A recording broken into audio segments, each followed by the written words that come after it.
Assalamualaikum warahmatullahi wabarakatuh. Perkenalkan, nama saya adalah Saiful Mustafa. Saya peserta PKDB Angkatan 1 dari Unit 1 Tulungagung. Kali ini saya akan membagikan video pembelajaran saya terkait mata kuliah pemikiran dan peradaban Islam. Apa saja sih yang akan saya tampilkan?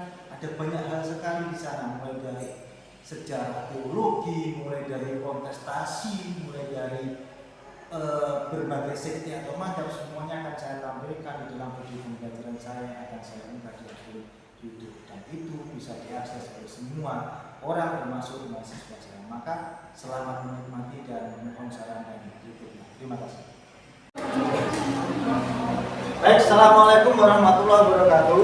Waalaikumsalam warahmatullahi wabarakatuh. Sebelum kita mulai, mari kita baca surat Fatihah agar pertemuan kita hari ini barokah. Al-Fatihah.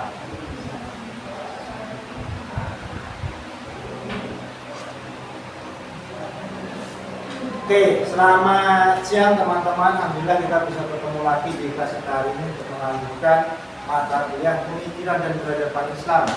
Yaitu di minggu kemarin saya sudah menjelaskan sedikit tentang apa sih yang dimaksud dengan pemikiran dan peradaban Islam. Kemudian ruang lingkupnya apa saja, objek material dan objek formanya apa saja. Nah, hari ini saya akan melanjutkan mulai dengan salah satu sekte aliran madhab yang sangat terkenal sekali dalam sejarah pemikiran Islam, yaitu sekte Khawarij. Ada yang tahu sekte Khawarij apa, teman-teman? Oke, kalau begitu saya akan jelaskan dulu, nanti setelah saya jelaskan kasih pengetahuan secara umum ke kalian, baru nanti silakan kalau teman-teman mau ada yang bertanya terkait sekte Khawarij. Oke, saya akan mulai dulu.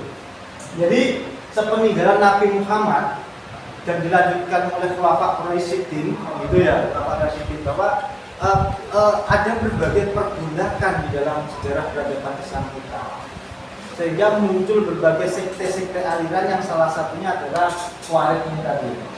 Nah, ada Khawarij dan Syiah, tapi untuk Syiah nanti kita akan bahas setelah ini.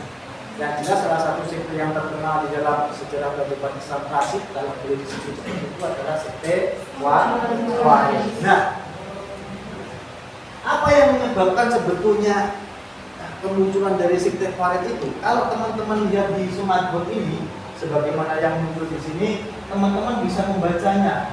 Kenapa kok saya kasih gambar orang naik kuda kemudian bawa pedang, ada simbol-simbol bendera-bendera melafalkan arah seperti ini dan sebagainya dan sebagainya. Ini sebetulnya mencirikan bagaimana karakter kelompok Khawarij itu dalam sejarah peradaban Islam. Nah, Khawarij dan Syiah, kalau boleh disebut seperti itu, sebetulnya muncul karena mereka saling berdebat, teman-teman. Mereka saling berdebat untuk menentukan siapa yang paling benar menjadi khalifah sepeninggalan Nabi Muhammad. Makanya sebetulnya kalau boleh dibilang ya sejarah peradaban Islam kita ini adalah tentang pergolakan, perpolitikan dan sebagainya. Jadi tidak serta-merta sejarah peradaban Islam itu lempeng-lempeng saja, enggak. Itu penuh dengan pergolakan. Nah, Khawarij itu berasal dari kata kharaja yang berarti keluar. Dia keluar dari mana yang dimaksud kelompok Khawarij ini? Dia keluar dari barisannya Ali. Ali bin Abi Thalib pada saat itu menjadi khalifah dan dia tidak bersepakat dengan apa yang dilakukan atau kebijakannya Ali, makanya kelompok Khawarij ini keluar, disebut dengan Khawarij atau kharaja yang artinya keluar dari barisannya atau kelompoknya Ali bin Abi Thalib. Oke, saya lanjutkan. Nah, ini, jadi dia kecewa dengan kebijakannya Ali ketika dia menerima tawaran damai dari kelompok pemberontak yang disebut Muawiyah pada saat peristiwa Perang Siffin 661 Masehi. Apa yang disebut menerima tawaran damai pada kelompok Muawiyah ini adalah kelompok yang dianggap oleh kelompok Khawarij itu sebagai kelompok pemberontak. Tapi dia menawarkan mereka melobi Ali dengan gaya misalkan, daripada kita untuk bertemu terus, bagaimana kalau kita damai saja?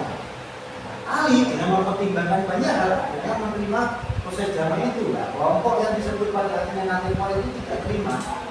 Kok bisa Ali itu menerima pemberontak dan menerimanya secara damai, gitu. Nah, karena kelompok Khawarij itu punya keyakinan teman-teman, setiap pemberontak itu harus dibinasakan. Nah, ini karakternya sangat keras. Jadi kelompok Khawarij itu boleh dibilang itu ekstrim. Ekstrimnya adalah ekstrim kanan. Tahu teman-teman maksudnya ekstrim kanan dan kiri? Ekstrim kanan itu dalam Islam disebut ekstrim Islam yang sangat konservatif. Kalau mereka memahami teks-teks Al-Quran itu secara tekstual, tidak secara kontekstual. Ya, kalau kita memahami ayat Quran itu tidak boleh secara tekstual, bahaya. Kalau kita memahami teks Al-Quran maupun sunnah atau hadis secara tekstual, jadinya malah gampang menjadi sumbu pendek. Ya, sumbu pendek itu gampang meledak. Kalau sumbunya pendek kan so gampang meledak, bahaya. Kan ya, sumbunya begitu kok. Oke. Nah, kelompok Khawarij ini juga pintar sekali bertakiyah, teman-teman. Bertakiyah itu berkamuflase.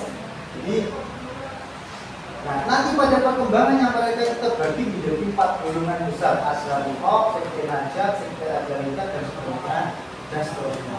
Jadi mereka itu kelompok Khawarij itu boleh dibilang sebagai kelompok yang ekstrim. Ekstrimnya kanan, bukan ekstrim kiri. Ekstrim kanan itu ya sangat ultra konservatif, kalau boleh disebut ultra, bukan ultra mil ya, ultra konservatif. Jadi ya makanya saya beri simbol gambar yang seperti ini. Dia tidak bisa diajak berunding. Itu ciri khas dari kelompok Khawarij. Dari sini ada ditanyakan? Oke, belum ada, saya lanjutkan dulu. Nah, ini peta cabang sekte zaman Khalifah Ali ya. Jadi yang golongan yang pertama itu adalah golongan suku-suku Arab Selatan. Mereka menjadi cikal bakal nanti lahirnya kelompok Syiah. Ini kalau saya gambarkan seperti ini. Jadi kelompoknya Khalifah Ali sebagai Khalifah terakhir Khalifah Rasyidin ini, dia akhirnya terbagi menjadi 3 golongan. Jadi golongan yang pertama ini suku Arab Selatan, yang kedua suku Bani Jazirah Arab. Nah, ini mendukung Ali dan membenci Khalifah Utsman karena dianggap nepotis. Tahu nepotisme ya? Nepotisme itu mementingkan. Nah, oke. Kemudian mereka keluar karena Ali dianggap memberi pada pemberontak. Nah, kelompok yang kedua ini adalah kelompoknya yang disebut dengan Khawarij tadi. Oke. Jadi mereka mempunyai semboyan rahmah Allah. Tidak ada terus lain dari umat Allah. Makanya dia mengatakan pemberontak itu adalah halal darahnya. Wes, gak kena kalau pemberontak itu gak dihormati bagi kelompok Khawarij. Makanya dia kecewa berat dengan Ali. Kok bisa Muawiyah itu pemberontak, tiba-tiba dia diterima begitu saja karena oleh Ali. Nah, ini yang menyebabkan kelompok Khawarij itu tidak terima sama sekali. Oke, selanjutnya tipologi atau karakter kelompok Khawarij, teman-teman. Nah, ini seperti yang sudah saya singgung di awal tadi ya. Jadi kelompok Khawarij itu memahami ajaran Islam itu secara parsial atau tidak utuh, berpegang pada 1-2 ayat Quran dan hadis tanpa menyebutkan ayat lainnya. Misalnya dalam Quran surat Al-Maidah ayat 44 ini misalnya. Barang siapa yang tak memutuskan perkara menurut apa yang diturunkan Allah, maka mereka termasuk golongan orang kafir. Kalau ayat ini dipahami secara parsial dan tidak utuh, maka kita semua itu masuk dalam orang kafir. Karena banyak sekali perkara-perkara kontemporer hari ini yang itu tidak disebutkan secara spesifik di dalam Al-Quran maupun di dalam hadis. Makanya kita mengenal kalau di kalangan NU atau Islam radikal, dia tidak hanya merujuk kepada Quran dan Sunnah, tapi juga ada terjemah sama qiyas. Makanya itu dibutuhkan dan bisa kita menafsiri Quran secara kalau kita bukan fasir. Itu ya. Nah, tipologi yang kedua, mereka memutlakkan hasil ijtihad. Mereka menganggap bahwa ijtihad atau pendapatnya sebagai satu-satunya kebenaran yang mutlak. Mereka mengidap penyakit yang namanya truth claim.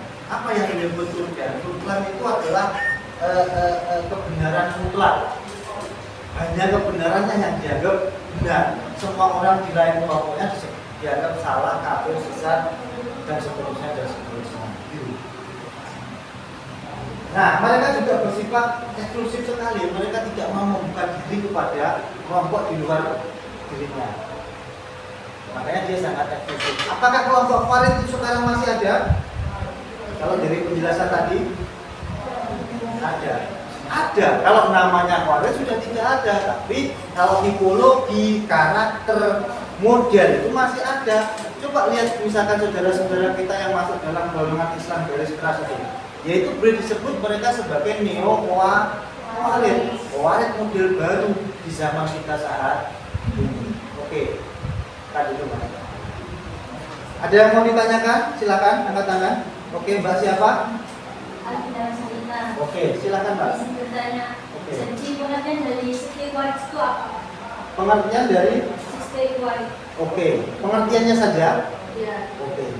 Kalau pengertiannya secara bahasa, secara etimologi, Khawarij itu berarti dari bahasa kata khoroja yang artinya keluar. Tapi kalau dimaknai secara terminologi, secara panjang, maka Khawarij itu salah satu sekte, aliran, madhab di dalam sejarah peradaban Islam klasik yang keluar dari kelompok Ali dan berbentuk aliran yang agak ekstrim. Ekstrimnya adalah ekstrim kanan seperti yang sudah saya sebutkan di awal tadi. Begitu. Ya. Ada yang lain? Gak ada? Oke, bisa dipahami? Kalau gitu saya akan memberikan kesimpulan singkat bahwa sebetulnya kelompok Khawarij itu menjadi salah satu kelompok yang dalam sejarah Islam klasik itu tidak bisa kita nafikan keberadaannya. Bahkan sampai sekarang itu ada banyak sekali kelompok-kelompok yang sebetulnya disebut bukan Khawarij, tapi karakter tipologi model pemahaman Islamnya adalah seperti yang ditipologikan oleh kelompok Khawarij. Meskipun mereka juga tidak mau disebut sebagai Khawarij, tapi fakta membuktikan bahwa ya mereka karakternya kaku, eksklusif, tidak mau menerima perbedaan. Padahal Tuhan itu menciptakan manusia itu sebetulnya ya beragam. Tuhan menghendaki kita beragam. Maka tidak ada isinya kok seragam itu tidak mungkin. Kalau Tuhan menghendaki kita seragam, sejak awal kita diciptakan sama, ya toh?